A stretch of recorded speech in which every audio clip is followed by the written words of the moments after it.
ladies and gentlemen, thank you so much for coming to today FCCT panel on missing in Cambodia, an update on Kun Wanchalearm's case.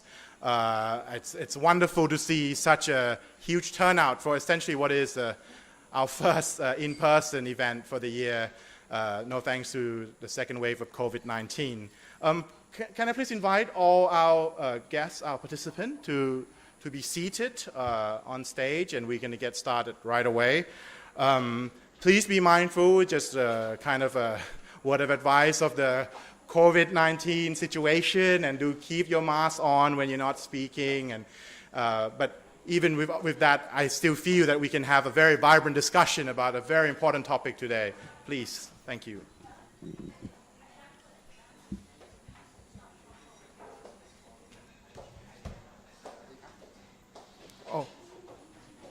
โอเคครับพี่หน่อยอ๋อครับผมมาเขาพี่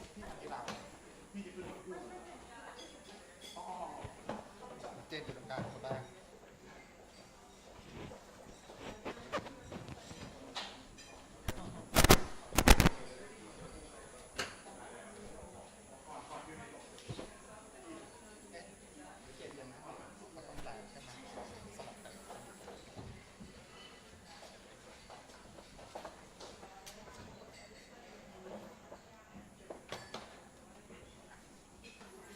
And as always, while we're getting started, we're going to have each of our distinguished panelists speaking for a very short period each. And then by the end, we're going to have a more vibrant discussion and question and answer session where, all of you here can physically go to the microphone at the back of the room and ask those questions. And our viewers at home on Facebook Live and others platform, you can post your questions in the comment section, and we'll try our best to gather all those questions and ask our panelists. So without further ado, let's get started on this panel. I would like to first go to Kun Sitanan or Kun Jen, the sisters of Kun Wanchalearm, who many of you who of course have been following the disappeared case of Kun Wanchalearm 8 months ago now. Kun Jen has been at the forefront of the efforts to kind of search for the truth about what happened to her brother. And late last year, she had the opportunity to go to Cambodia to begin legal processes there. Maybe we can start with that, Kun Jen. Can you please tell us a little bit about the latest update about this case, and also your time in Cambodia? What have you done, and what had happened with the case so far? พี่เจนเดี๋ยวเชิญเลยนะครับอาจจะขอถามเรื่องเกี่ยวกับอัปเดตทั่วไปเกี่ยวกับคดีนี้แล้วก็พูดถึงกิจกรรมที่พี่ได้ทำที่กัมพูชาครับขอบคุณครับสวัสดีค่ะเจนติตานันเป็นพี่สาวของวันเฉลิมนะคะก็จะมาแจ้งความคืบหน้าที่เราไปกัมพูชาค่ะSo my name is Jane, and I'm sister of Wahchalearm, and today I'm going to give an update on the case and from my trip to Cambodia. ทำไมเราต้องไปกัมพูชาภารกิจของเราก็คือว่าทางผู้พิพากษาศาลแขวงกรุงพนมเปญได้ให้เราไปให้ปากคำเพิ่มเติมในกรณีของวันเฉลิมค่ะ And I'm going to start with why we had to go to Cambodia, because the Municipal Court of Phnom Penh has requested us to testify more information about the case of Wahchalearm. ทางเราก็ได้ยื่นเอกสาร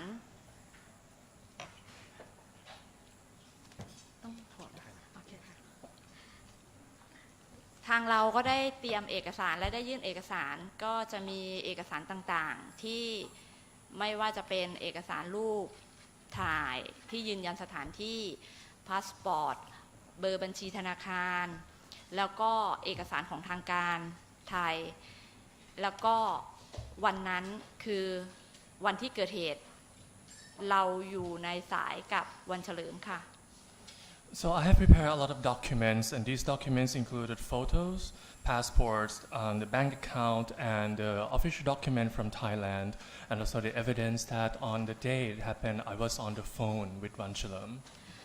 สิ่งที่ ทางทีมทนายได้เตรียมไปยื่นให้ผู้พิพากษาของกรุงพนมเปญก็เราคิดว่ามันครบถ้วนที่จะสามารถยืนยันได้ว่าวันเฉลิมอยู่ที่กัมพูชาจริงและหายไปจากกัมพูชาจริงค่ะ We believe that the documents that we prepared with a team of attorneys presented to the judge in Cambodia was complete and it was a strong evidence enough to prove that Wahchalearm was there and disappeared in Cambodia.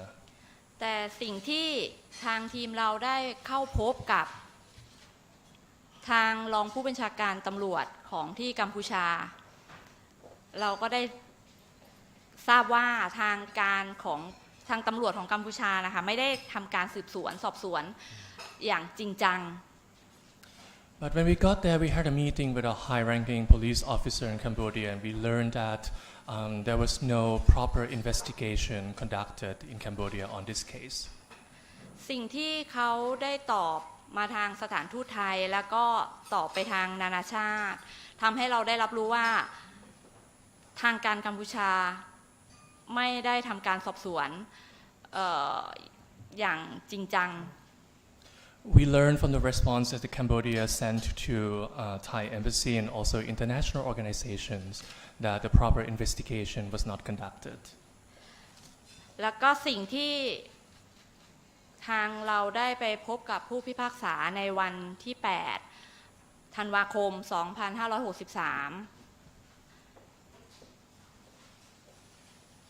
เราได้รู้สึกว่าทางการกัมพูชาไม่ได้เห็นคดีนี้เป็นคดีสำคัญเท่าไหร่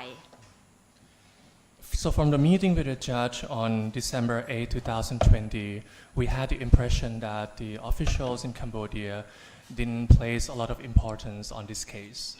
ทางกัมพูชาไม่ได้สนใจหลักฐานที่เราเตรียมไปท่านบอกว่าถ้าเราหาหลักฐานให้เขาไม่ได้2 หลักฐานหรือมีพยานยืนยันเขาก็จะไม่ทำการสืบสวนคดีนี้ต่อ And the evidence and documents that we prepared didn't seem to be strong enough, and it was expressed that if we couldn't provide more or stronger evidence, then the investigation on this case would not proceed further. หลังจากที่ทางทีมเรากลับมาประเทศไทยเราก็ได้ทำการยื่นเอกสารเพื่อจะให้ทางผู้พิพากษาเรียกพยานบุคคลในวันที่เกิดเหตุแล้วก็เรียกตำรวจไปขอดูกล้อง CCTV วันที่วันเฉลิมหายไปตามเส้นทางของถนนนะคะ So upon the return back to Bangkok, we submitted more petitions to the officials in Cambodia to summon witnesses on the day that it took place, and also the demand to see the CCTV from the police on the street. เพราะก่อนหน้านี้ทางเราได้คุยกับทางตำรวจเขาบอกว่าที่กล้อง CCTV ในคอนโดไม่มีวันเฉลิมอยู่ที่คอนโดเขาดูตั้งแต่วันที่2ถึงวันที่6แต่ภาพที่ทางเราได้มาคือรถคันดำเราได้มาวันที่4เราก็เลยไม่รู้ว่าเขาสอบสวนอะไรยังไงแบบไหนอะค่ะ Because from the initial conversation with the police, they said that from the CCTV on the 2nd to the 6th, they couldn't find Wahchalearm on the footage. But the footage that we received, we saw Wahchalearm abducted on the 4th. So it was not clear on the whole process of investigation. สิ่งที่เราได้มาวันนี้ก็คืออยากจะขอให้ไม่ว่าจะเป็น UN หรือองค์กรสิทธิ์หรือนานาชาติให้ความสนใจและให้กรณีของวันเฉลิมในทางของกัมพูชาสืบสวนสอบสวนอย่างจริงจังค่ะ So my intention today is to raise my voice and to urge international organizations, be it United Nations or other organizations on human rights, to urge Cambodia to further proceed the investigation on Wahchalearm's case. อยากให้เขาเอาผู้กระทำความผิดมาลงโทษ And I would like to see that the person behind this abduction be brought to the justice system. อยากเห็นการไต่สวนของศาลกัมพูชา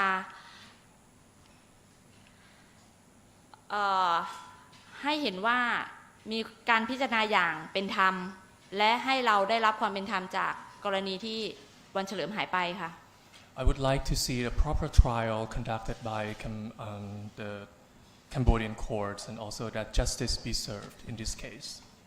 แล้วก็ทางฝั่งทางการไทยนะคะวันที่ 27 มกราคม 2564 เราได้ทำหนังสือถึงองค์กรของหน่วยงานรัฐไทยก็คือสำนักงานอัยการสูงสุด And we have submitted a letter to the Office of the Attorney General in Thailand on 27th January 2021. แล้วก็คณะกรรมการคุ้มครองคนหายที่กรมคุ้มครองสิทธิ์ดูแลอยู่ เราได้ทำหนังสือทวงถามความคืบหน้าของการไต่สวนในคดีของวันเฉลิม และเราก็ได้ทราบมาพอคร่าวๆว่าทางการได้ทางสำนักงานในการสูงสุดและกรมคุ้มครองคนหายได้ส่งต่อเรื่องให้ DSI แต่ตอนนี้ยังไม่ได้เป็นทางการนะคะ And another letter was submitted to the National Committee for Managing Cases related to torture and enforced disappearance under the Rights and Liberties Protection Department. We found out that the case has been forwarded to DSI, even though it's not official yet. ทาง DSI ก็ได้ติดต่อประสานมาว่าอยากขอแชร์ข้อมูลที่เราไปยื่นทางศาลแขวงพนมเปญแล้วก็ขอคุยกับเราในเรื่องของว่าข้อมูลอะไรที่เราได้มาค่ะ And so DSI has approached us and has requested to see all the evidence that we presented to the municipal court in Phnom Penh and have a further discussion of what evidence and information we gather from the Cambodian side. แต่ยังไม่ได้รับเป็นคดีนะคะ But the case is not official yet. ค่ะก็ความคืบหน้าก็มีประมาณนี้แต่ว่าถ้าท่านไหนอยากจะถามในเรื่องของประเด็นใดก็ถามได้ค่ะ So this is the overall update of the case. If anyone has specific questions about the process, about anything, please feel free to raise your question. Great. ขอบคุณมากครับ Thank you ครับคุณเจน We'll go to the question after, but just to give all of you viewers some context, in organizing this event, we did reach out to the Thai government who are absent from today's panel, just to give you an idea of in terms of the attention it receives. I think, when Kun Wanchalearm disappeared on 4th of June last year, I mean, he has joined in the ranks of a number of people who have been allegedly been enforced, disappeared in neighboring countries, a number of Thai nationals. And also in the past few decades, joined dozens of Thai activists and others who have been allegedly enforced, disappeared without a trace. Our next panelist, Kun Sunai Pasuk from Human Rights Watch, can much better put this in perspective for all of you about this situation, about enforced disappearance in Thailand. Kun Sunai, Kap. Okay, thank you, Kun Panu, for the introduction and good evening to you all. The case of Wanchalearm hit me that evening of the 4th of June. I was shocked because he was my friend, and we knew each other for about more than 10 years now. And when I was informed, or I was rather not informed, but rather asked to find out what happened to Wanchalearm. And later, it became clearer and clearer that he was not in an accident, but was taken away against his will by a group of men, presumably armed men, in front of witnesses, in a crowded neighborhood, in daylight. Why all these facts matter? It matters, as Kun Panu said, Wanchalearm was not the first case of abduction or enforced disappearance of Thai exiles in neighboring country. He was in fact the 9th victim, number 9, of consecutive cases that happened years after years of Thai dissenters who could not live in Thailand for fear of persecution. And one thing they have in common, they were perceived to be enemies of the state. In fact, the worst form, the most serious form of enemy of the state, that is critics of the monarchy. Whether they were or not, that is another matter, but they were perceived by the state, by the authorities, by ultra-royalists. All of these people perceive these exiles as critics of the monarchy. Therefore, the worst form of enemies of the state.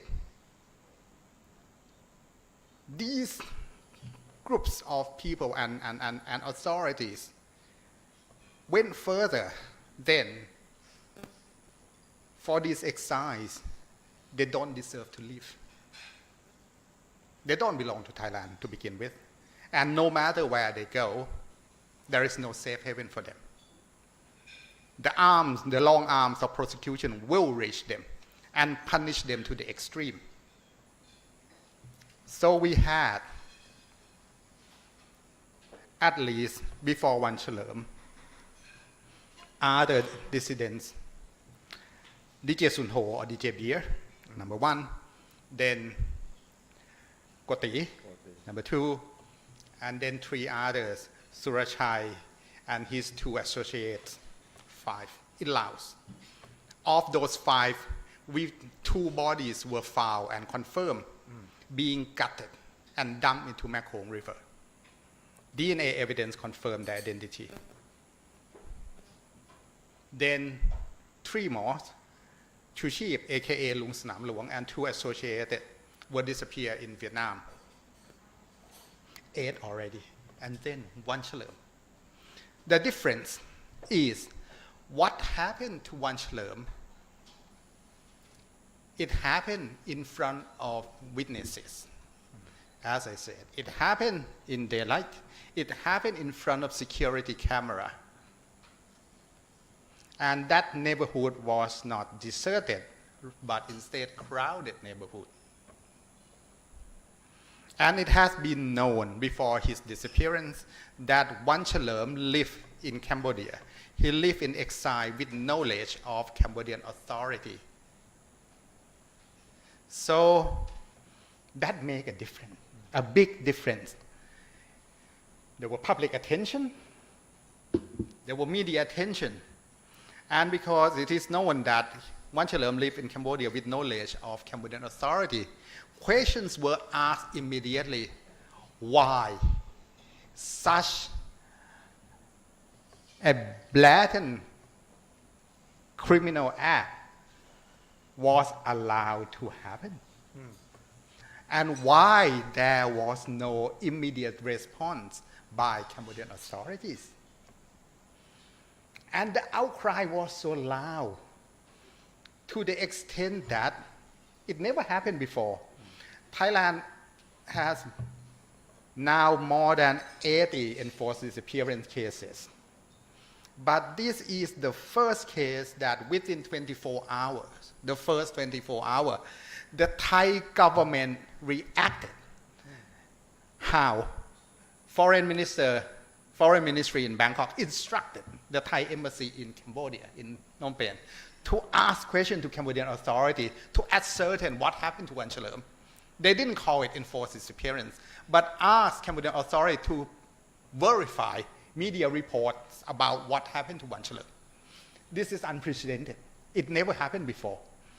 And we learned that Cambodian authority also replied in a kind of lukewarm, half-hearted way, typical Cambodian response, that, oh, we haven't been informed yet, we don't know what happened, but we will look into it.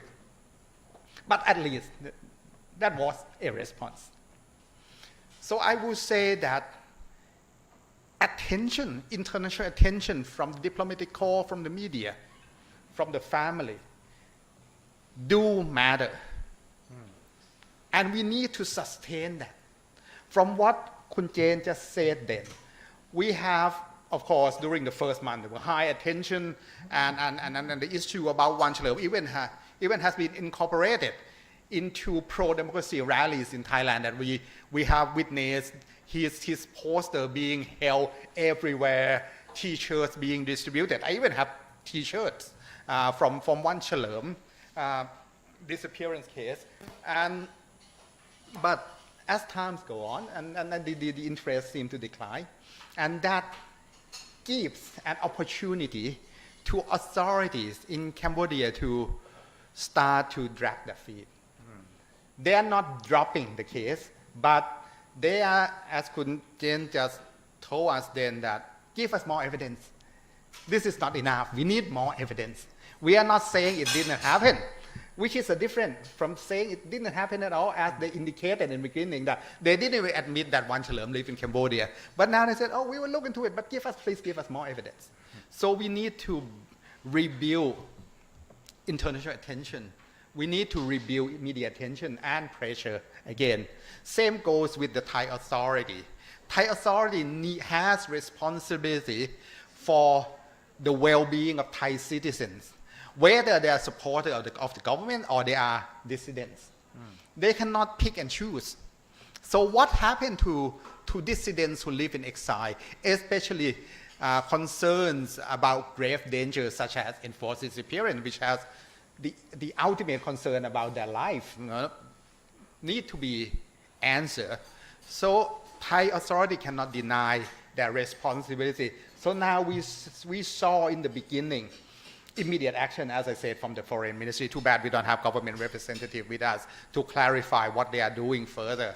So we had foreign ministry reacting. We had parliamentary hearing, which in itself is unprecedented as well. We had parliamentary hearing. How can we get follow-up from the parliament?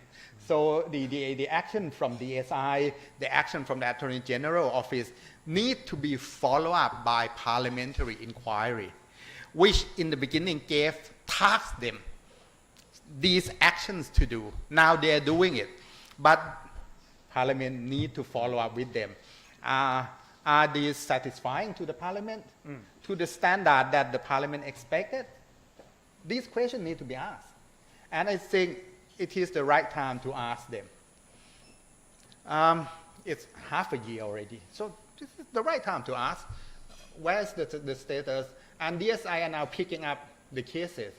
When are they going to formalize it? Because DSI is chaired by whom? It is chaired by Prime Minister Prayut.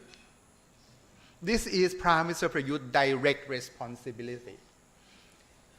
And I believe that maybe next Tuesday, when there is a cabinet meeting, the media who show up at the government press conference in the afternoon should ask Prime Minister Prayut that they have learned that DSI asked for information from the family, asked for details of the family communication with Cambodian authorities. So what is Thailand going to do with that? When the Prime Minister going to call DSI board meeting, and whether the case of Wanchalearm will be approved as a special investigation case so that DSI will have formal jurisdiction to investigate it. And the Attorney General already agreed that the case of Wanchalearm will be the extraterritorial case. How will that be translated into action? It sounds good, right? Extraterritorial case, sounds impressive. Big word. But what is the meaning in the real term? What is the action about that? That needs to be asked. And mind you, of all this, Thailand has the committee to work on missing person.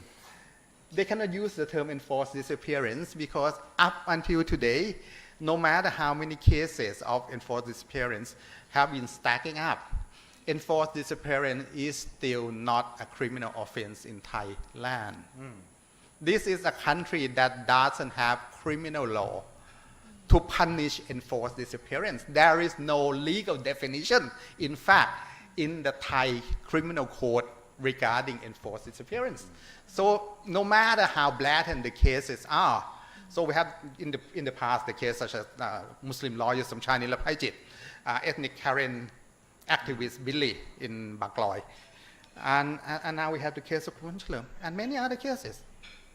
They cannot be prosecuted, they cannot be investigated, as enforced disappearance according to international definition because there's no such law in Thailand. The government has promised again and again to the UN. My colleague from the Office of Human Rights High Commissioner could explain more. But Thailand has made promises again and again to the UN bodies, to the public, that it will end enforced disappearance. But how could that happen without making it a criminal offense? The pending draft is stuck in the parliament, and the content of this draft doesn't meet international standards. This is in fact a lame draft. It was proposed by the government. There is an alternative draft proposed by the parliament, by the bipartisan Committee on Human Rights, which is a much better draft in compliance with international standard. But there is no indication whatsoever from the government that they will synchronize this alternative draft proposed by the people through the Thai parliament with the government version, which is substandard, which for us is not acceptable. We want to hear at least the government to indicate that it is willing to push for government MPs in the parliament to support the merging of the two drafts together. And that, because it's clear that the opposition will support passing of this law. So we need commitment from government MPs to say that they too are going to support a good draft by merging the two drafts and then work together with the opposition to come up with the criminalization of enforced disappearance. And I think I will end my presentation here, and we can discuss further later during the Q&A. Thank you. Thank you, Khun Sunai. I think it's appropriate to go to Khun Bada Farouk from the UN Office of the High Commissioner for Human Rights, because Khun Sunai made allusion. Khun Sunai has explained the Thai context. Now I think we should hear from the international context about this sort of case and the processes involved. Farouk, do you mind? Okay, thank you. So I will present about the actions of international mechanism, especially about the investigation into this case. The replies of the government, and broadly also replies about investigation into such cases, especially in Thailand. If you recall, or if you have been following the case, the special procedures of the Human Rights Council have engaged both the government, Cambodia and Thailand. These are working group on enforced or involuntary disappearance, SR on torture, special rapporteur on extrajudicial killing, and SR on freedom of expression. The SRs have issued 2 communications to each of the government in this case. 4 communication to 2 government shows that there is a high level of commitment on this case, especially by the special procedures. Both the government have responded to the communication, generally to the second communication that was issued to each government. Furthermore, beside the special procedures, the committee under the Convention on Enforced Disappearance has also engaged with Cambodia. Thailand has signed this convention but has not ratified it, but Cambodia has ratified it. So a confidential letter was sent to Cambodia regarding this case. The letter is confidential, so I cannot discuss it. I do not have access to it. But all the 4 communications by the SRs to both the countries are now public, and we can discuss it, because I think going through some of the important points in these communications are good to go through. The SRs inform both the government that investigation should be prompt, thorough and impartial, especially to Cambodia. They underline that Mr. Wanchalearm family have a right to truth, which mean that they have the right to know about the progress as well as the result of this investigation, the fate or the whereabout of the disappeared person, the circumstances of the disappearance, and the identity of the perpetrators, if any. Cambodia has responded to this communication regarding this instruction and has shared its preliminary investigation. And I think it's quite good to listen to what Cambodia has to say, because as Ms. Sitanan has mentioned, that she has submitted huge amount of documentation to both the government, to the Cambodian investigative judge also, but this response is good to listen. Cambodia has mentioned to the international mechanisms that they only, according to their record, Wanchalearm entered into Cambodia on 19th October 2015. He obtained a temporary residence visa till 31st December 2017. After that, he did not renew it. So technically, they are admitting to his presence till December 2017. They have also mentioned that the Ministry of Interior of Cambodia have carried out an investigation into the location where Wanchalearm was residing supposedly, and they found that the list of accommodation that is there in that Wanchalearm name is not there. So technically they are saying that Wanchalearm never resided in that area. They also mentioned to the special rapporteurs that effort to collect evidence via security cameras have failed.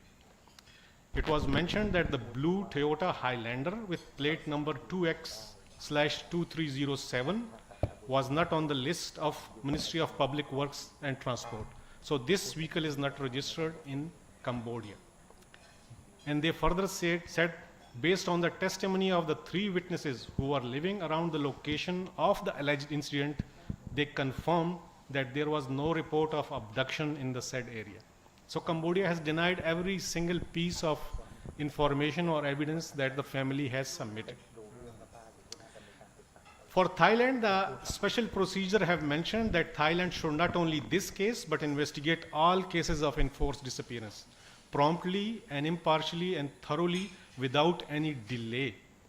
But as Sunai has mentioned, a prompt or thorough investigation on all cases of enforced disappearance in Thailand can only take place if the crime is criminalized in Thai criminal code, which is not the case.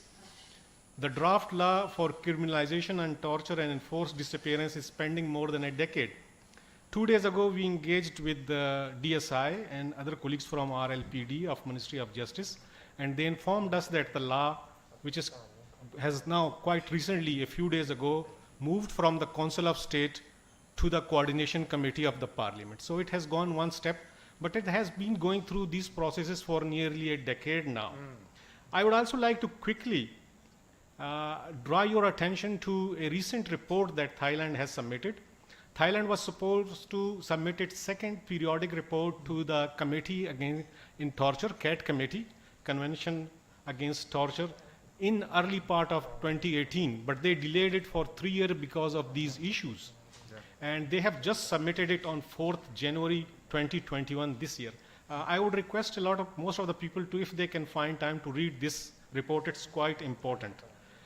The report in para 7 mentioned that even though if the crime of enforced disappearance and torture is to be criminalized in Thailand, the government of Thailand would apply the statute of limitation to these 2 crimes. They would not be international crimes, they would not be without statute of limitation, and the statute of limitation would be applied to both these crimes.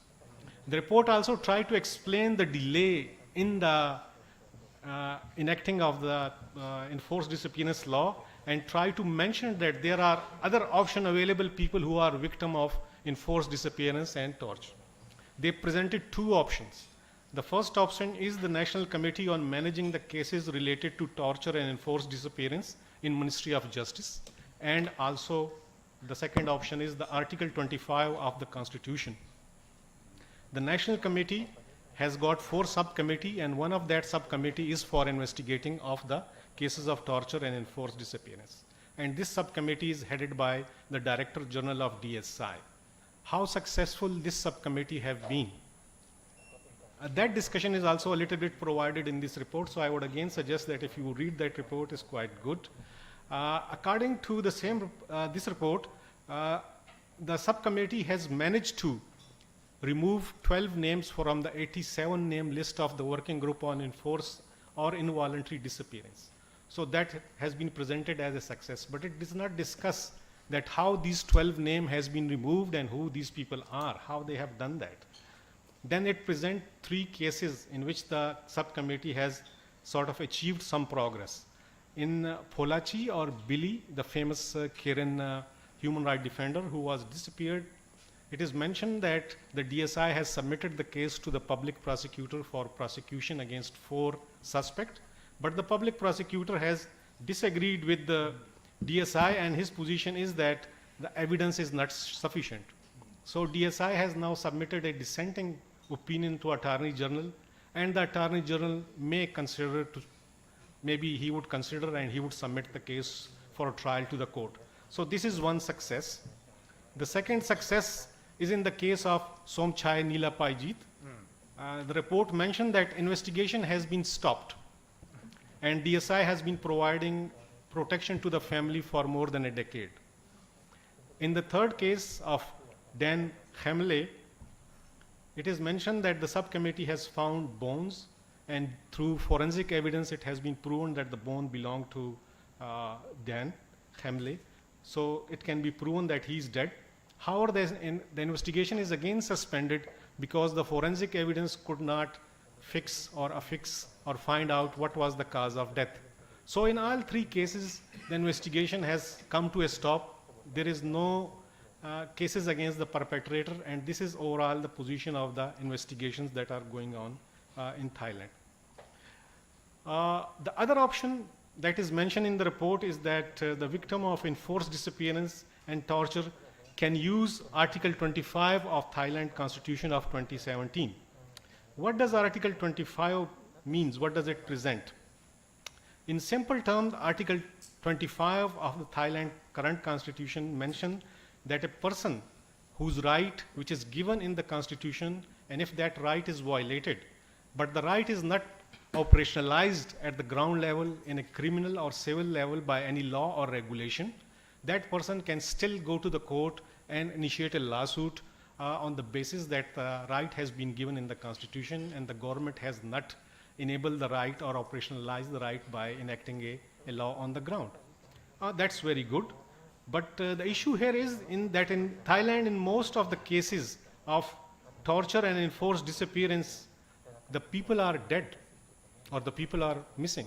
So how can a person who is killed by torture or enforced disappear can come to the court and lodge a case himself?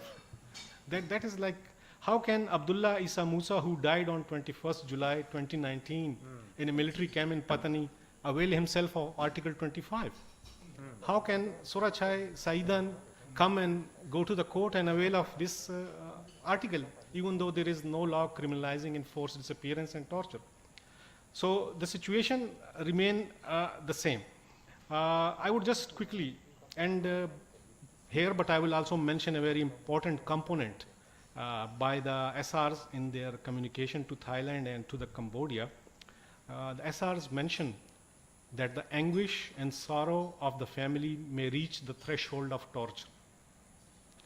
The right to truth is an absolute right which cannot be restricted, and there is an absolute obligation to take all the necessary steps to find the person.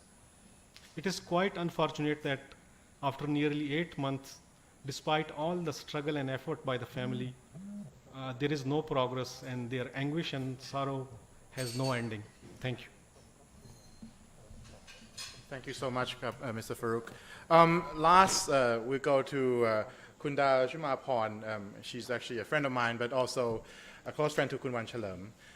Kun Dao, apart from being close friend to Wanchalearm, we have seen a strong response on the streets of Bangkok and elsewhere in the past few months with the student protests, which bring Wanchalearm's disappearance issue into, among their many grievances that they talk about in their protests. And Kun Chumaporn here, apart from being an activist on women's rights and others, also took part in many of these protests and spoke on the stage. So, Kun Dao, maybe you can tell us a little bit about your relationship and your time with Kun Wanchalearm, and also about this growing anger, if you like, this unprecedented response, public response to enforced disappearance in Thailand. Thank you, Kun Pano. Thank you to invite me to this event.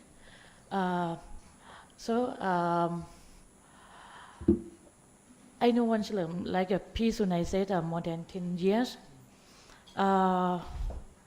He used to work for the NGO on the HIV, LGBT issue. And I met him when he worked with the Rainbow Sky Association. We become friends because of we have the common political opinions. We cannot deny some story that before the 2014 coup d'etat, most of HIV and LGBT organizations support PDCR, KPPS, and support the military, support the conservative regimes. But he not stand for. He leave his friend, he leave his family, because he stand for freedom.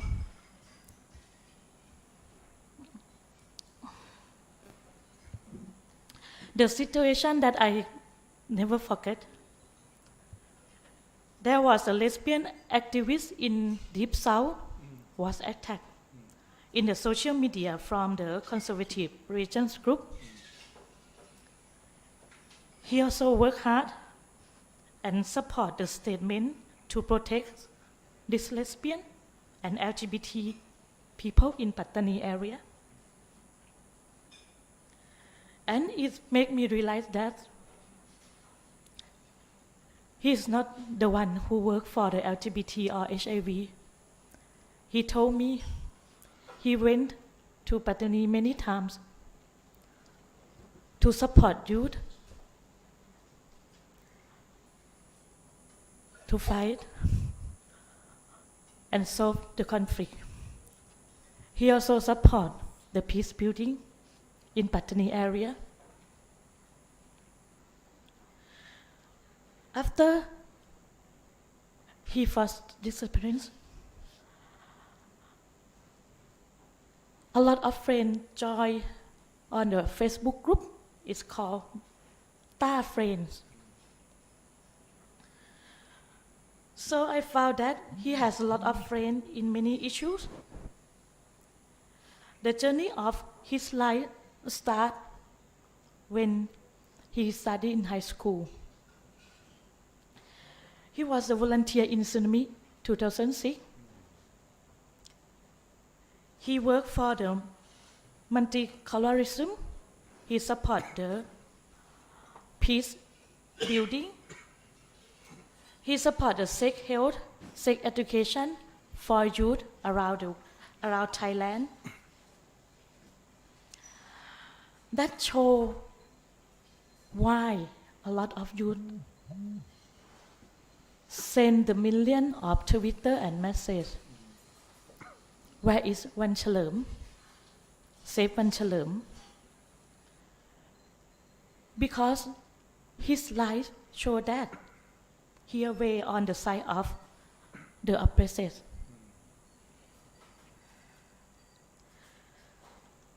The day he had to take asylum in Phnom Penh, he left his job without employment remedies.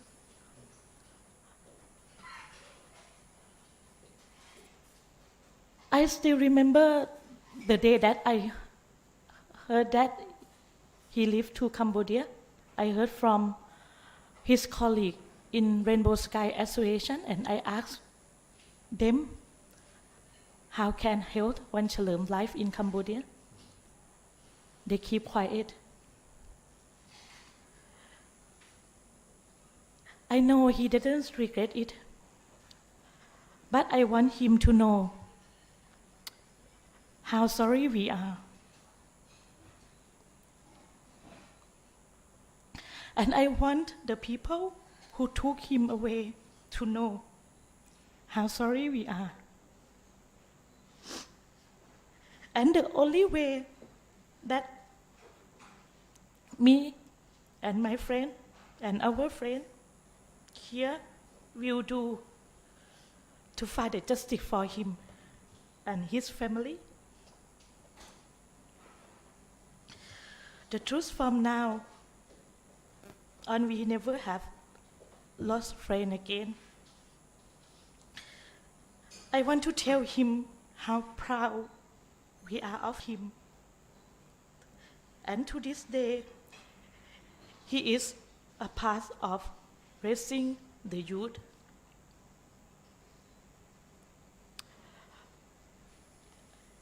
I know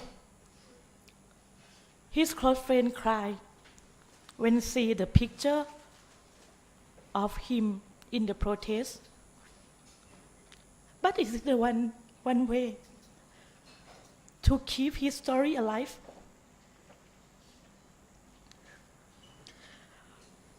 Now, we young activists in Thailand, and I think in Myanmar also, we, the young activists around the world, we strong and stand up to raise our voice for democracy, for social justice, and for the better world. We are Ta Wanchalearm, and of course, we have a chance to be a first experience.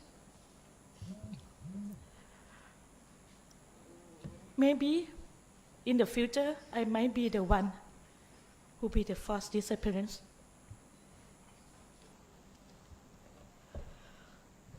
I just would like to ask you, if you hear the short story about the Wanchalearm today, please give your voice. You have a lot of power.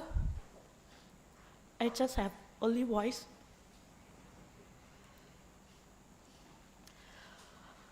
And lastly, we hope Wanchalearm will be the last one. We know that you will never be alone because you will be away with us until we meet again. Wat Dao. Thank you.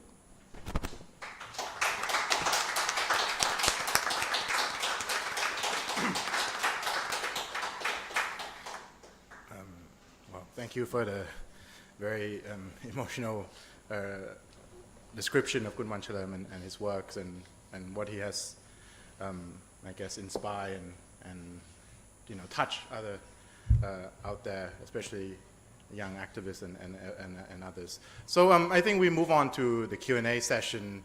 We have about an hour left. I mean, thankfully for the partial lifting of the lockdown, we have a bit of time.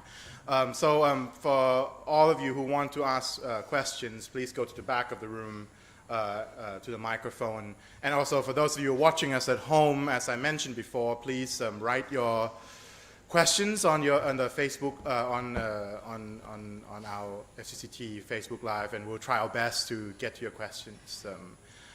When you ask your question, please be mindful, identify yourself, where you're from, what organization, and which panelist you're addressing. Thank you.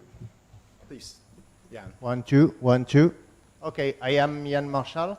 I have one question, in fact. So in the present context of Thailand, a panel such as this one has to be an exercise in beating around the bush, because if we talk to people privately, pretty much everybody has the same assumption on who carried out, or at least who ordered the forced disappearances. But the only ones who will say it publicly are people who do not live in Thailand and who have no intention to come to Thailand whatsoever, because saying it from Thailand would send you to jail immediately. And as long as this is the case, it's pretty much guaranteed that justice cannot be served.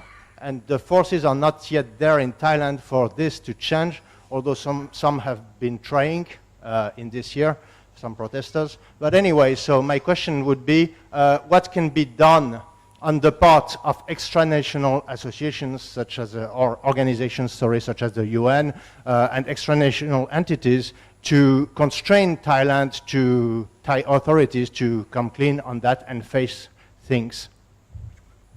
Who do you want to? I mean, anybody who wants to answer. Okay. Thank you, Jan.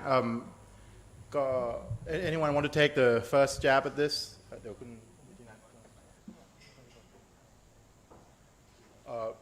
Mr. Farouk, if you want, sir. Thank you. I would mention that broadly, I think the international mechanisms have been engaged with Thailand, especially related to the enactment, promulgation of the national law. And it has been, as I just explained, there has been a lot of discussion and advocacy that if this law is passed according to international standards, it would at least stop these action or these sort of crimes taking place. But it would have sort of a future looking aspect to it. About the crimes that have already taken place, again, ourselves, Office of the High Commissioner, other international mechanisms are involved on different cases with the government, trying to advocate that a thorough and impartial and effective investigation is undertaken in those cases. In Wanchalearm case, because the case took place in Cambodia, so again the advocacy with Thailand is that according to certain articles in their law, the Attorney General Office can probably undertake that sort of investigation, and that is also the position of Thailand in reply to SRs also, that the case took place allegedly in Cambodia, so they will engage on the case while advocating or working together with Cambodia. So I think the work of international mechanisms are divided into two components, one on the law for the future cases and also on the cases that took place. And the working group is continuously engaged with the government. I understand that in November last year, they wrote to the Thailand authorities regarding the cases that are there on their list, how Thailand can work on those 75 active cases on the list, what sort of investigative mechanisms should be deployed, what protocol should be undertaken, and have also requested Thailand once again to ask them to conduct a full country visit. They have been asking Thailand regularly, but up till now Thailand has not agreed to that. Thailand has a standing invitation to all the special mechanisms since 2011, and some of the mechanisms like SR on torture, SR on extrajudicial killing, SR on freedom of expression, SR on freedom of association and assembly, and the working group on enforced disappearance are highly important in Thailand context. So I would again, here we have got a number of representatives of the diplomatic community here also, so they can also in their engagement with the government advocate for at least this year for 2021 full country visit by working group on enforced and involuntary disappearance, and that full country visit certainly can push the ball here in Thailand. So that can be one advocacy item for all of us this year. Thank you. And if I may add very quickly, Thailand is kind of playing a game that trying to keep the pressure unknown to the public. They are being pressed via various communication with the UN mechanisms, but the public are not aware of this. It is not known outside the Thai government, outside the Thai foreign ministry. So there is kind of no kind of bouncing pressure from the public. So this is something that need to be broadcast. We need to build kind of public advocacy to support advocacy spearheaded by UN mechanism, and also advocacy by these like-minded diplomatic community who try to restore respect for human rights in Thailand. So this is something missing. So this kind of public advocacy. So I would suggest that we need to broadcast what has been done to the public and get them to put additional pressure. That is one thing I would say. The second thing, this is also very sensitive to the Thai authority, to the Thai government. They are going to be presented to a review, the Civil and Political Rights Review this year. And there will be a lot of submissions coming from various human rights groups in Thailand. The UPR process, yes. And many of the activists are now preparing. So issues about the enforced disappearance of human rights defenders, political dissidents are going to be featured prominently in the submission. And these two should prompt somehow, commitment and response from the Thai government. So that will answer your question, what can be done at the international level. So building up public advocacy to support UN advocacy, diplomatic advocacy is one thing. The second is the review by UN periodic mechanism in Geneva this year. And it will include issues about enforced disappearance, of course. Wahchalearm is one of that. And the third one I would say is, I have to say it again, please rebuild international interest into the case of enforced disappearances in Thailand, not only Wanchalearm but other cases. And I know that the media was so thrilled and excited by democracy uprising in Thailand, the first couple months where you see, something like this at every rally. Please don't forget that for everyone in Thailand, what happened to Wanchalearm touched upon our heart, that if Wanchalearm could be disappeared, could be abducted in broad daylight, we too can be just like him, simply because we crossed the line, we disagree with the state, and we speak out about that. So we could all be Wanchalearm unless and until enforced disappearance is permanently ended in Thailand. Please remember the message on this T-shirt. Oh, on that, well, just one question, just on that, because what Kun Sunai said, go to you in a sec, John. One question from our audience online, Kun Supakon Sutirung. A Thai citizen disappeared in foreign country, yet the authorities do not seem to show any serious effort to crack the case. Isn't this a little strange? If this were not Wahchalearm, I guess he's meaning if he's not an activist, how would things have gone in terms of modus operandi? In terms of if a Thai citizen disappeared overseas, I mean, what would happen? I mean, it's a shame that we don't have a government representative, on the record, but it is an interesting question. Kun Sunai, you want to take a crack, I guess? It is. I would say that by law, this is jurisdiction of the Attorney General Office to undertake the investigation as extraterritorial case. Because whatever happened to Thai nationals, even outside the country, the government, the authority has responsibility to look after them, to ascertain what happened to them. And then if any crime is committed, they would seek justice and accountability. So it doesn't matter who that person is, whether they are on the side with the government or they are on the opposition, they are dissident, doesn't matter.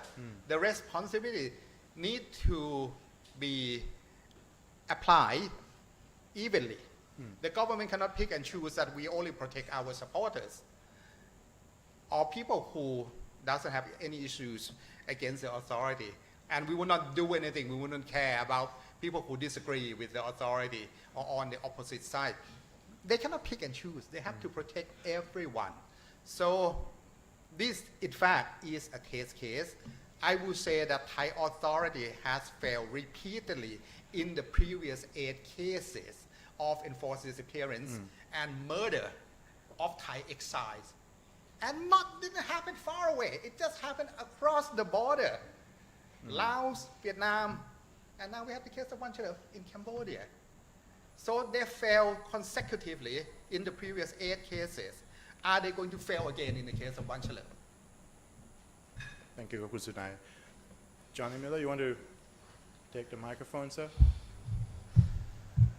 Hi, Jonathan Miller with Channel 4 News and also representing CNN.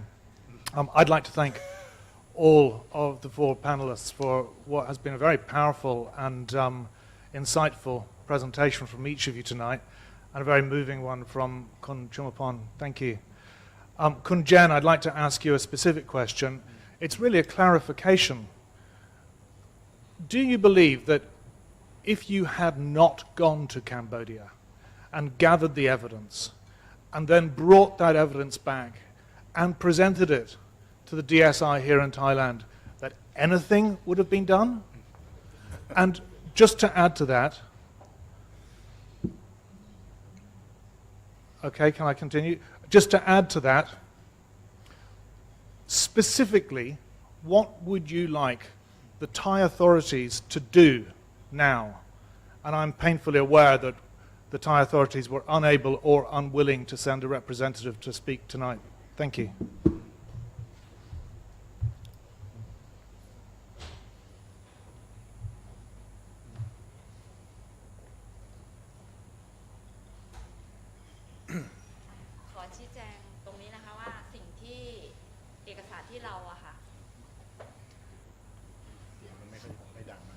เอกสารที่เราไปยื่นให้ทางการกัมพูชานะคะมันจะมีเอกสารของทางการไทยซึ่งสามารถยืนยันได้ว่าทางการไทยรู้อยู่แล้วว่าวันเฉลิมอยู่ที่ไหนซึ่งอันนี้เรามีนะคะว่าทางการไทยได้ทำการตามวันเฉลิมตลอดแล้วมีภาพถ่ายแล้วก็มีเอกสารเป็นลายลักษณ์อักษรของเรียกว่าเอกสารลับของทางราชการนะคะคือตรงนี้ค่ะถามว่าเรามีเอกสารทั้งหมดแต่ถามว่าเราจะแชร์ให้ทางการไทยไหมตอนก่อนที่จะไปกัมพูชาเราคิดว่าเราไปเสนอทางนู้นก่อนซึ่งเรามีหลักฐานตรงคือขอบอกว่าบางอย่างเราเปิดเผยไม่ได้จริงๆนะคะว่าเราไปยื่นที่นู่นแล้วขอให้ทางการไทยสืบสวนสอบสวนอย่างจริงจังก่อนเราถึงจะเอาเอกสารมาให้เพราะว่าอย่างที่บอกค่ะว่าเอกสารที่เรารวบรวมได้ก็คือทางเราทางครอบครัวและทางทีมทนายหาเอกสารมาเองตั้ง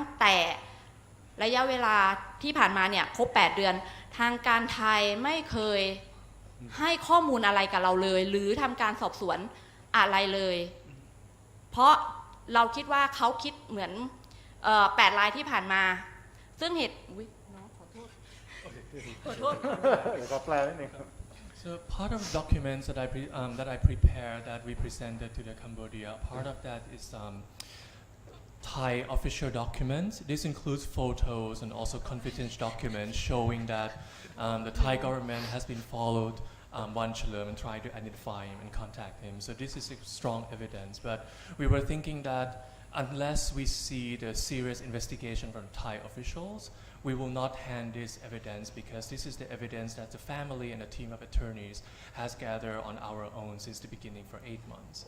And so we present it to the Cambodia first, and then we'll see the next steps. But during these 8 months, so it has been our own effort to secure all these confidential documents that that we may not be able to review. And in these 8 months, we received no support or initiative from the Thai government. I have the impression that they treat this case like the previous 8 cases of enforced disappearance. ทางเราคิดว่าทางการไทยคงจะคิดว่าทำกับ8 รายที่ผ่านมาแล้วไม่มีอะไรเกิดขึ้นเพราะเขาไม่ได้ทำการสอบสวนสืบสวนอย่างจริงจังทั้งที่มีหลักฐานมี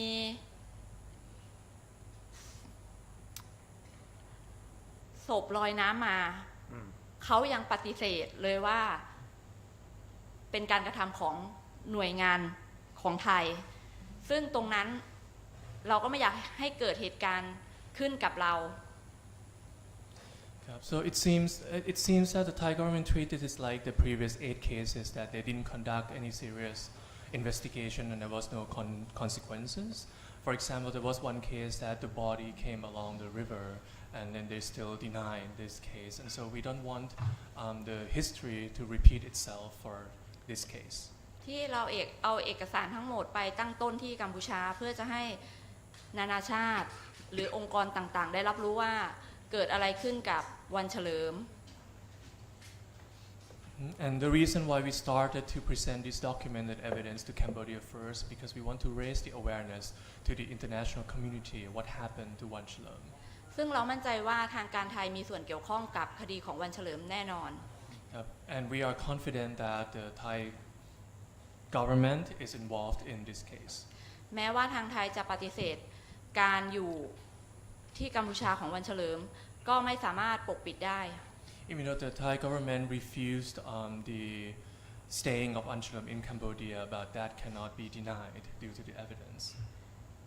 อย่างที่ถามล่ะค่ะว่าทำไมเราถึงอยากมาที่ FCCT เพราะว่าเราอยากจะสื่อให้นานาชาติหรือโลกรู้ว่าเกิดอะไรขึ้นกับประเทศไทยและเกิดอะไรขึ้นกับประชาชนคนไทยที่โดนกดขี่มานาน And so I've been asked why I wanted to come to FCCT tonight, and my answer is that I want to raise my voice to the international community to bring this knowledge, what happened in Thailand, what happened to the Thai citizen, and the oppression that has been taking place.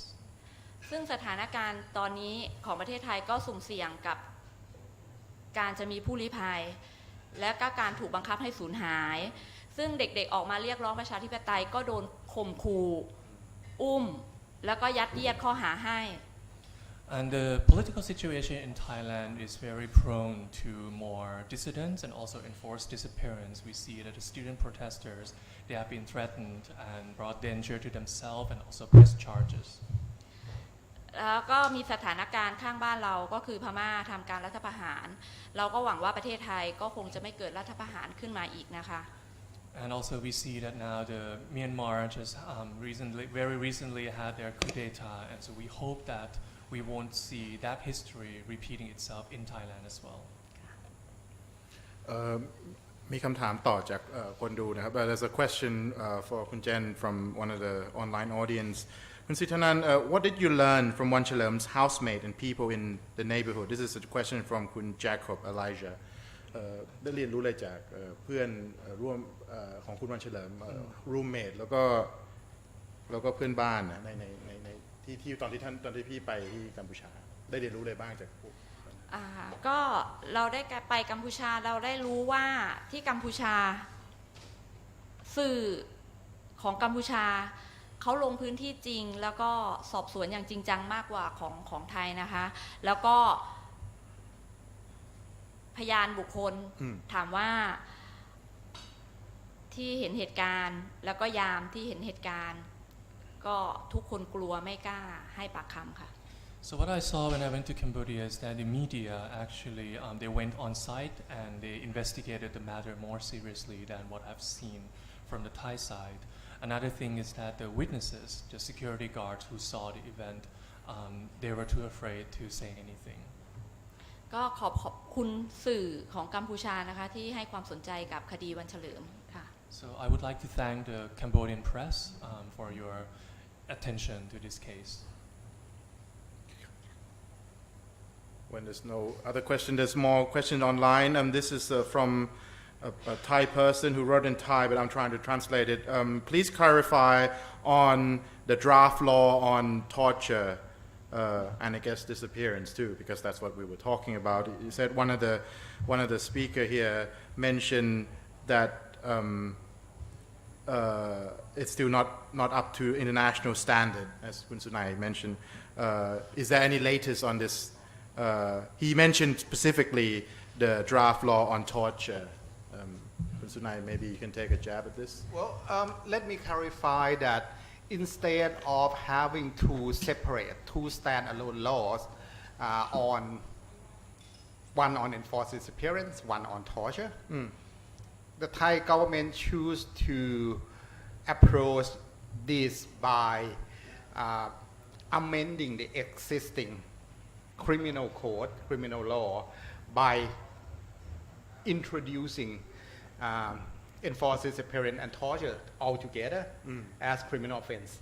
So, which make the process, it could be seen as, okay, give it in kind of one shot and it's all solved. But turn out to be more complicated.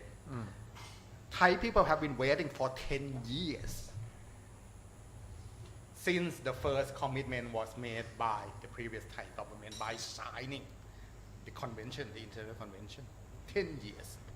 And we don't deserve to have a substandard law, criminal definition that do not fit definition under international treaties. And because of the failure to meet the standard, accountability cannot be accomplished 100% according to the principle of international treaties. So there are issues about, first of all, definition. What define as enforced disappearance? What define as torture? That need to fit the standard. Which means it's very basic, it's very simple. So what is said in international treaty should be fully translated into the draft law of Thailand. Then the concept of the statute of limitation. Enforced disappearance is an open-ended crime until and unless it is established what happened to that person. The crime is still going on. It cannot, the investigation cannot be dismissed or cut short, as it is the case. We have the case of the Muslim lawyer of Somchai Nilphaichit, which Thai authorities said they will no longer investigate. Or we have the cases that Bada from OSCHR said about 12 cases being removed, I would say 12 names being removed and claimed to be success by Thai authorities without explaining why the names were removed from the list. Yes. Whether the authority found out what happened to those persons, were they alive or dead, who were responsible for the death if they found to be dead, or because the family were told that they would receive compensation if they remove the name, if they remove the commitments. Let's be frank, but the Thai authorities are not very straightforward about that. The concept about whether what happened across the border, because it is very clearly defined in international treaties that crimes committed across the border are also punishable. And now we have clearly the case we are talking about tonight, Wanchalearm, and then what happened in Laos, what happened in Vietnam. If we have a good law that meets international standard, all these cases that happen across the Thai border would be investigated by Thai authorities. And if they find out who are responsible, they can be prosecuted. Then the next concept would be, it is not deniable simply to say that the perpetrators of the crime follow the order. They were ordered to do. They cannot say, oh, we simply follow the order, don't punish us. That is undeniable. And in relation to that, chain of command responsibility. So it will start from the one who physically, we talk about Wahchalearm case, the one who physically grabbed him from in front of his apartment, to the one who provide the vehicle in the abduction, involved in abduction, who then take Wahchalearm into the custody, we don't know where, and then responsible for whatever happened to him after that. And whoever order on top of the chain, all these people along the chain of command, if we have good law, they would be held responsible. But it seems that the Thai government are not willing to give Thai people a law that will answer all these very important aspects of accountability, criminal accountability. That's why there is now a parallel and alternative draft law proposed by the Parliament, by the Committee on Human Rights, which have elements from the civil society sitting with them. Kun Jen and families of other victims were invited to provide testimony so that they have solid basis for a good draft law.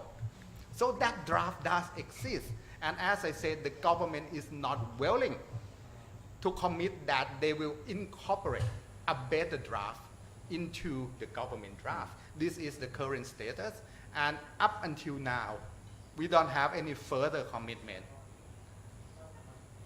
at all that Thailand will eventually have an acceptable draft after waiting for 10 years, a decade. Thank you, Sunai. Just to stress on this whole, before, apart from the draft law, what you mentioned, the 12 cases, just to stress that one of our viewers is Kun Somchai Nilapaijit's wife and our former Human Rights Commissioner of Thailand, Kun Angkana Nilapaijit, who said, unfortunately, no government representative joined the panel. DSI should dare to tell the reason why 12 cases of enforced disappearance in Thailand were deleted. Shameful. Echoing the same point that you were making, basically, but worth mentioning that. Those 12 names, I will share with you that those 12 names were ethnic Malay Muslim in the Deep South. And simply that the family agreed after being pressured by the government to withdraw the cases. Those cases are not resolved through investigation. The families were pressured to withdraw their cases. Shame. Kun Phonpen, Yes. you have some question and probably some statement as well, right? Please tell us about. Introduce yourself also to the Yes, my name is Phonpen Kongkachonkiet. I'm one of the many campaigners to criminalizing torture and enforced disappearances. It has been exactly 14 years after the ratification of CAT Convention. At that time, we have also a military government. Surayut has signed convention, and that gives some room for us to document torture. But has been 14 years, none of the perpetrator has been reliable, criminal reliability. A lot of compensation have been paid by our taxes. A lot of cases in the South, also high-profile cases, has been paid money only. The investigation have kept secret with a number of agencies, both in the Deep South and also DSI and Ministry of Justice. So the money have been paid for these cases, but not to get the perpetrator to justice. And many of friends have asked me, why you push such a law? It will never happen. As everyone knows, the law here in Thailand has to sign by the king. So this law also have to pass until it's effective by the signature of the king. So it seems impossible, but we will push until Thailand have criminalizing torture and enforced disappearances. And also, we also worried very much about what is going on with the police practice in Bangkok and allow Thailand. They have adopted the martial law practice. People can be taken away without charge, without arrest warrant, without any warning, at night, in the dormitory, on the street. They've been taken away for 7 days in the Deep South. Here, few hours, people still can bear with it. That means we are endorsing enforced disappearance every day if we are not reporting on abduction of the leader of the student movement. So we are trying also with the project, if you may want me to continue with the project. Thank you. So we am under the organization called Cross Cultural Foundation. So we are planning to have a lost and found exhibition. It will be online and offline, and we are collecting donation. So the principle is that we want to support Jane to continue her struggles. And we also want the leader of the protest to be safe, because now they are running of safe places. I mean, physical security, digital security, and also everything that we can make a hope for the new generation. But many of them have left home. They don't have home to stay. They are fighting with their family. And so these are the creation of the artists who are going to go along with maybe about 6 months or 8 months to continue promoting freedom of expression and of enforced disappearances and all abduction against the leader who wanted to uphold for freedom of expression here in Thailand, especially on those who wanted to call for the abolition of 112. Thank you very much. Thank you, Khun Pornpen. On that note, I mean, I want to ask personally, Khun Dao, in terms of, I want to bring out a little bit more in terms of what we've seen last year in terms of the responses from student activists and the young, the youth-led movements about this issue. I mean, in terms of the internal discussion, I mean, how much was it there? I mean, apart from just the Khun Wanchalearm case, respectfully, in terms of the overall movement, I mean, how concerned as enforced disappearance, how widespread the knowledge about it? I mean, sure, there's a lot of media reports, but for the young people, I mean, how much they're actually interested, in this issue. I mean, it's one of these long-standing issues for Thailand, some Chinese is 10 years ago, even go back even further, decades ago, in other cases. Can you tell us a little bit about that? Yeah, that I share about the Wanchalearm story, even though I didn't know before. P. Sunai is a Wanchalearm friend, and yeah, so many friends. Penguin also is friends. Yes, and because of the thing that I think why Wanchalearm is broadly in Twitter and around the social media. I think it's not only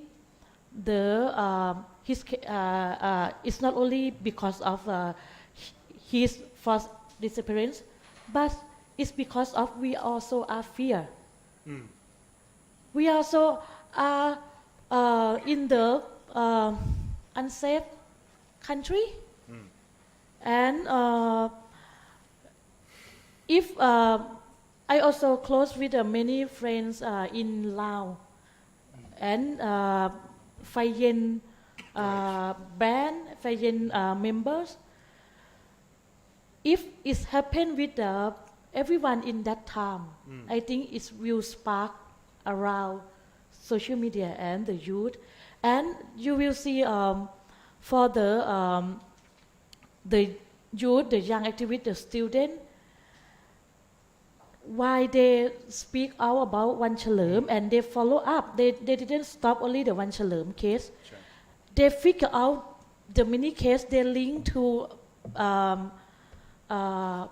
พ่อภาพ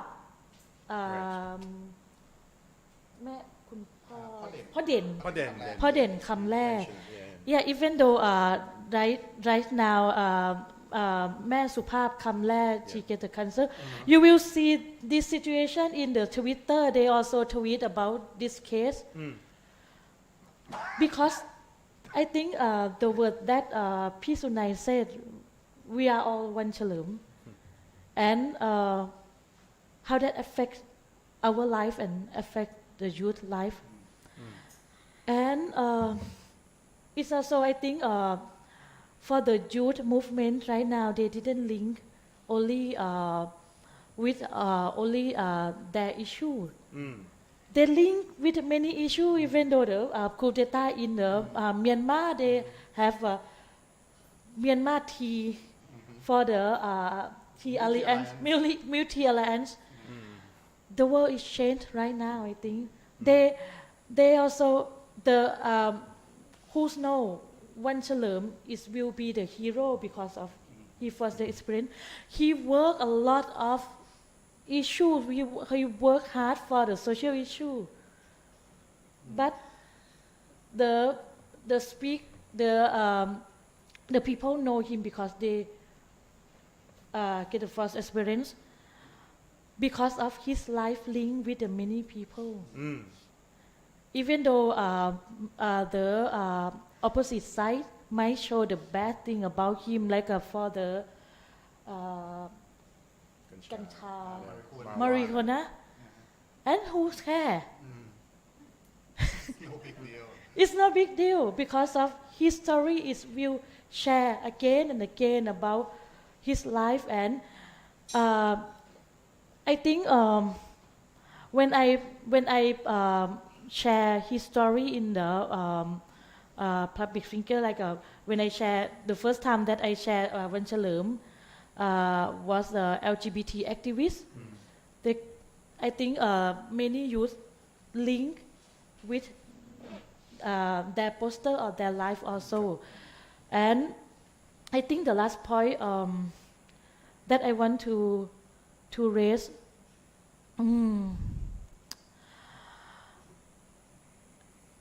like P. Jane said, the authoritarian who have a power and they think they can do something with people, but in the fact they cannot do. And the people will raise again and again. The people didn't raise only save Wanchalearm, but under the lie, we say that stop doing the wrong things. Thank you. Please. Can you hear me? My name is Patrick Bongsathon. I'm with Fortify Rights. Thanks for everyone for your presentations tonight. It's really interesting discussion. I'd like to ask Bada, I understand that the UN has to let the investigation run its path in Thailand, But should it become clearer that the investigation won't be full and fair and properly done, is there any opportunities to raise this case further up the ladder at OHCHR or other mechanisms? And I'm thinking in particular of the case of Jamal Khashoggi, where there was a special investigation by a special rapporteur. Is there any appetite in OHCHR to see that happen? Well, in Thailand, we are a regional office. It's not exactly specifically for Thailand, but it's a regional office. So we have a mandate according to that. In Cambodia, our office has got the full mandate of the High Commissioner. So they are, because the incident took place in Cambodia, so they are looking into it and they are doing it, the fact findings over there. We would not call it an investigation, but technically a fact finding to see what has happened. A decision regarding how the investigation is going and what next step has to be taken would be again for the member states in the UN, and it would not be for OHCHR itself to decide. And if, like in Jamal Khashoggi case, if the member state decide on some action, that would be belonging to member state rather than Office of the High Commissioner or any other UN entity. We would not be able to conduct investigation just like that from our side. But at the moment, the investigation is being conducted by the Cambodian Ministry of Interior. I understand that the Cambodia investigation system is based on probably on French model, and there is an inquisitorial process. An investigative judge is looking into it. So, and Ms. Sithanan were engaged with that judge. So at the moment, the special procedure, as I mentioned to you, they are also engaged and they are providing some direction, and some letters have already been written to the government of Thailand also. But we cannot, don't think so a UN entity would be able just like that to take over. That is not the mandate and that's not how the thing operates. Thailand and Cambodia are sovereign state, part of UN family, and they would decide among themselves how to deal with it. Kun Sunai, we have another question from the online. I'm sorry, there are a lot of questions for you.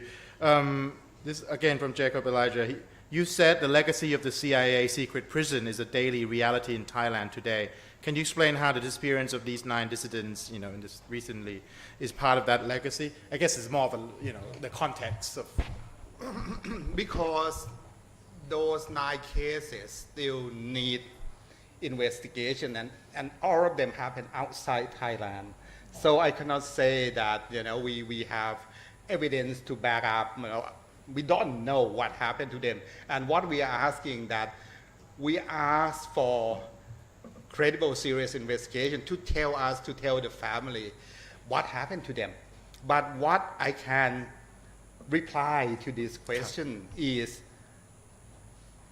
the ongoing practice by various Thai agencies, Thai government agencies, are similar to what kind of, popular vocabs, this black site, secret prisons. Those are standard practice by various agencies in Thailand. Let me tell you some examples. Anti-drug units in Thailand. Many officials can have double identity. They can be police, they can be military, they can be defense volunteer attached to the Interior Ministry. But they, at the same time, can be deputized by the anti-drug agency to be their officer too. So they have 2 ID cards, military ID card or police ID card, and at the same time holding drug unit ID card. And using this anti-drug agency identity, they can take anyone into custody, but then keep them in a safe house. Instead of sending them right away into the police station to be processed, to be charged, to be interrogated with lawyer present. No.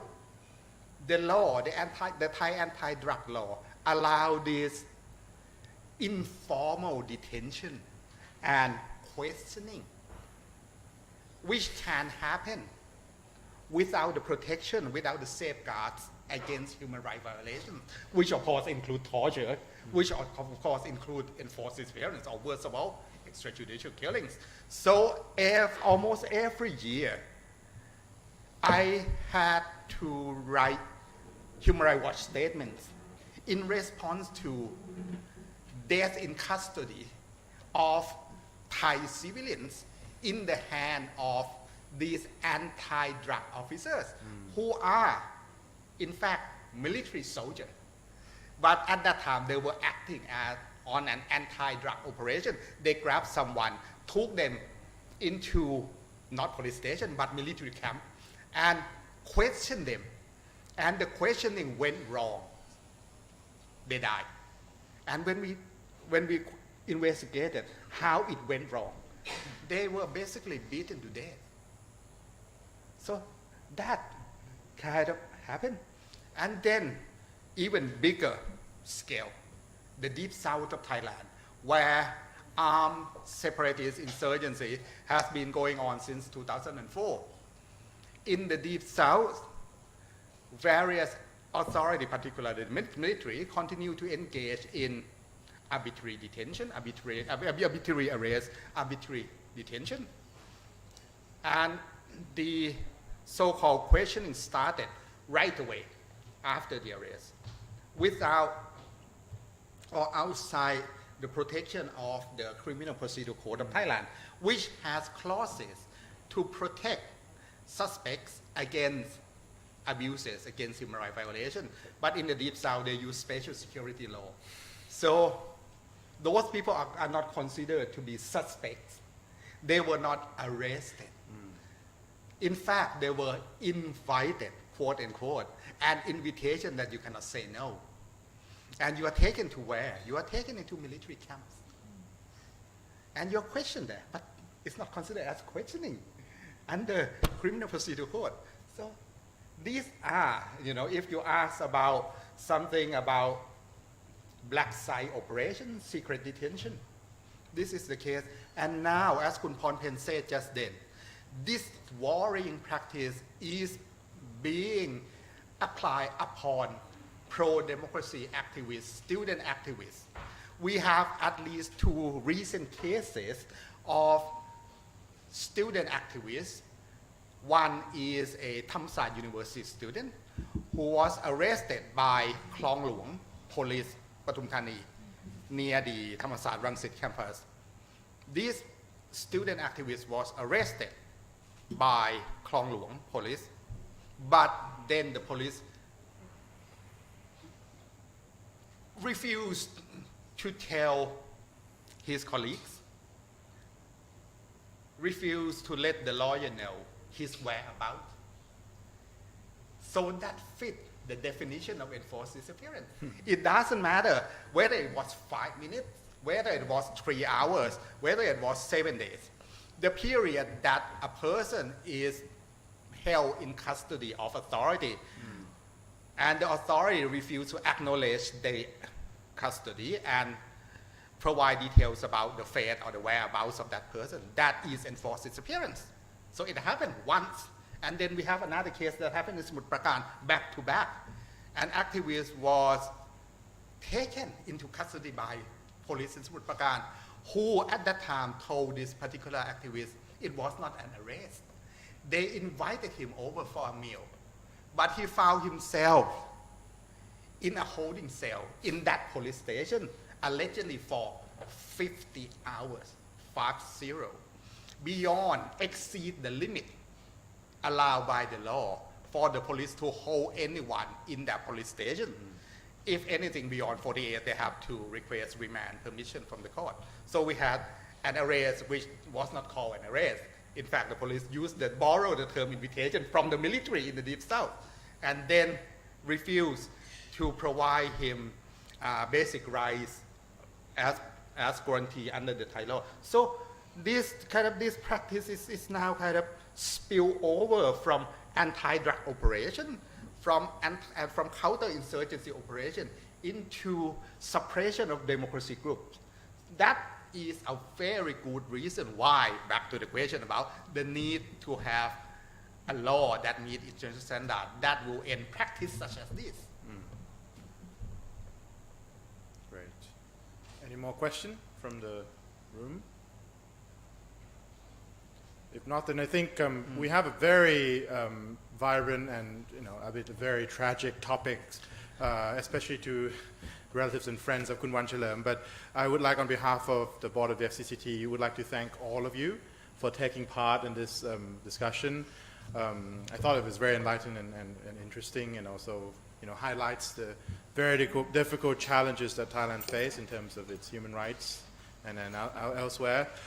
Just before we leave, I also would like to say that the FCCT will try our best to come back to life through this COVID second wave lockdown. But as I always say, we are a space for a bastion of free speech, and I would like to invite anyone who is interested in our event to sign up to become our members and tune in to our future events in the coming weeks and months. And thank you again, and ขอบคุณครับ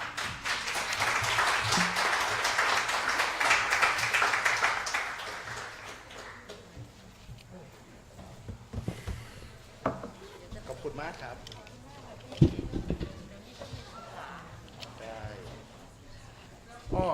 And of course, a special thanks to, as always,